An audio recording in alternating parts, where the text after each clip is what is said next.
পাহাড়ি অঞ্চলের কিছু কিছু পরিবেশ সত্যি সারা জীবন মনে রাখার মতো। এই দুর্গম পাহাড়, তার চারপাশের শান্ত জলরাশি আর প্রাকৃতির কোলে গড়ে ওঠা ছোট্ট ছোট্ট জনপদ যেন এক রূপকথার রাজ্য।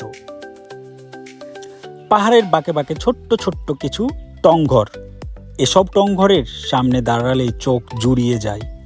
আর এখানকার চাকমা সম্প্রদায়ের মানুষের হাতে তৈরি এক কাপ চা, সতেজ লেবু চা, আর আহা, এর স্বাদ সত্যি অতুলনীয়।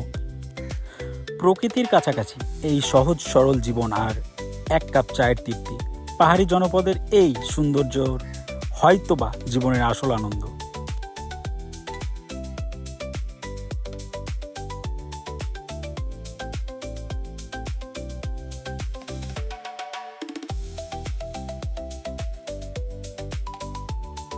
আজকের শহরের যান্ত্রিকতায় বাচ্চারা যখন নানা আধুনিক জেদ নিয়ে ব্যস্ত, তখন এই পাহাড়ের শিশুরা সম্পূর্ণ ভিন্ন।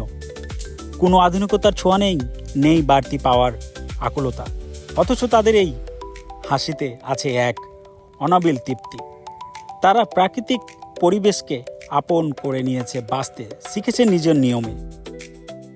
নিজের কর্মব্যস্ততার মাঝেও তাদের সাথে যখন দেখা হয়, মনে একটা আনন্দ ভাগাভাগি করে নিই। তারা সবসময় হাসিখুশি মনে আমাদের সেই কাজের প্রেরণা যোগায় এবং শেষে তাদের কাছে বিদায় নিই।